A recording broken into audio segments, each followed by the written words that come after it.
زُيِّنَ لِلنَّاسِ حُبُّ الشَّهَوَاتِ مِنَ النِّسَاءِ وَالْبَنِينَ وَالْقَنَاطِيرِ الْمُقَنطَرَةِ مِنَ الذَّهَبِ وَالْفِضَّةِ وَالْخَيْلِ الْمُسَوَّمَةِ وَالْأَنْعَامِ وَالْحَرْثِ وَاللَّهُ عِندَهُ حُسْنُ الْمَآبِ۔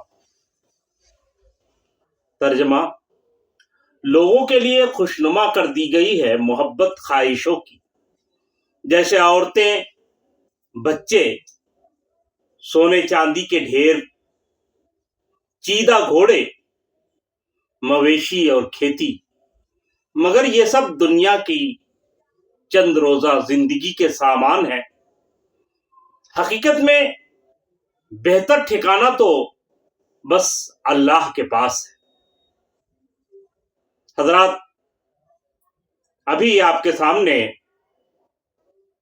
سورہ آل عمران کی آیت نمبر 14 ماں ترجمہ پڑھی گئی۔ اس آیت میں اللہ تبارک و تعالی نے اس بات کا ذکر فرمایا ہے کہ انسان کے لیے دنیا کی مرغوبات، پسندیدہ چیزیں مزین کر دی گئی ہیں، پرکشش بنا دی گئی ہیں، اور پھر ان چیزوں کی تفصیل بیان کی گئی ہے۔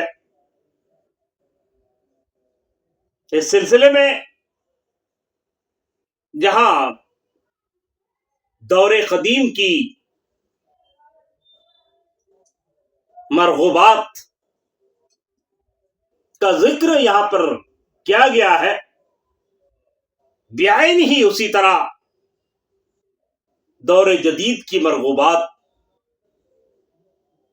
اور دور جدید کی پسندیدہ چیزوں کا حال ہے کہ یہ چیزیں انسان کو بھاتی ہیں، یہ چیزیں انسان کا دل لبھاتی ہیں، ان چیزوں کی طرف انسان کا دل مائل ہوتا ہے، لیکن مرغوبات دنیا خواہ قدیم ہو یا جدید،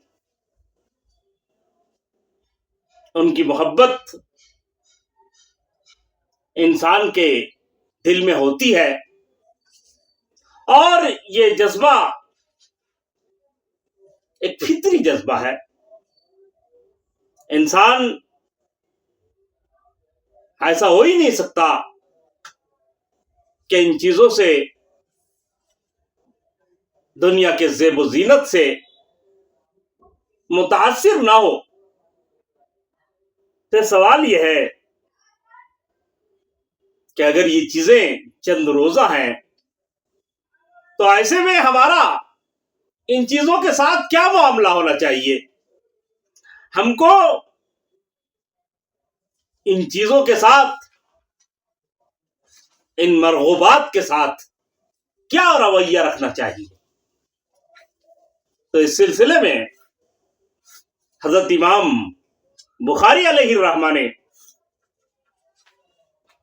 اس آیت کی تطبیق اور تفہیم کے لیے حضرت عمر فاروق رضی اللہ تعالی عنہ کا ایک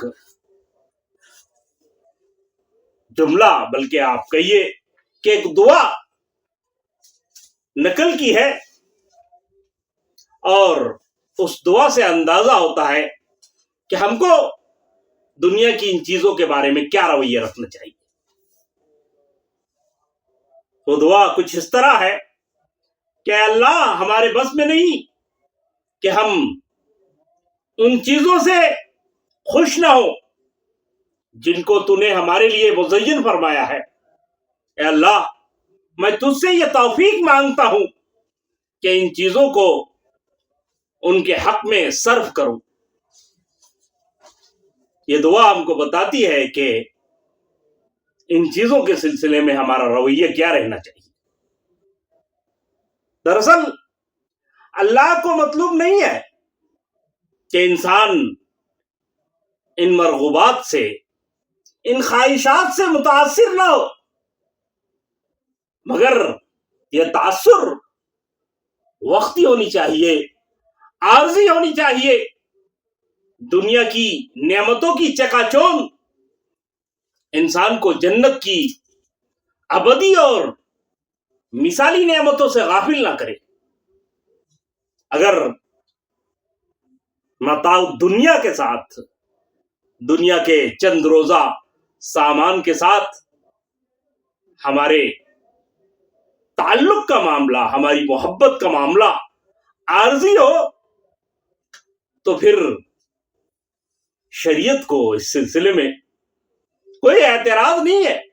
اللہ تبارک و تعالی اپنے بندوں سے ظاہر ہے کہ امتحان لے رہے ہیں، اور اگر کوئی امتحان کی چیزوں سے متاثر نہ ہو تو پھر امتحان کیسے ہوگا؟ یقیناً انسان ان چیزوں سے متاثر ہوگا، لیکن اس تاثر کے سامنے، اس مرعوبیت کے پیچھے جو ان چیزوں کی حقیقت ہے وہ بھی ایک مومن کے پیش نظر رہنی چاہیے۔ اور جب یہ چیزیں ہوں گی تو پھر متاع دنیا سے، دنیا کی چیزوں سے فائدہ اٹھانا ظاہر ہے کہ یہ چیزیں اسی لیے بنائی گئی ہیں کہ انسان ان سے فائدہ اٹھائے۔ بہرحال دنیا کی چند روزہ زندگی اور یہاں کے ساز و سامان ہمارے لیے اتنے اہم نہیں ہونی چاہیے کہ ہم ان میں مبتلا ہو کر، ان میں مشغول ہو کر آخرت کی ابدی اور لافانی نعمتوں کو، مثالی نعمتوں کو بھول جائیں۔ اللہ تبارک و تعالیٰ سے دعا ہے کہ اللہ ہمیں صحیح فکر و عمل کی توفیق سے نوازے۔ آمین۔ وآخر دعوانا ان الحمد للہ رب العالمین۔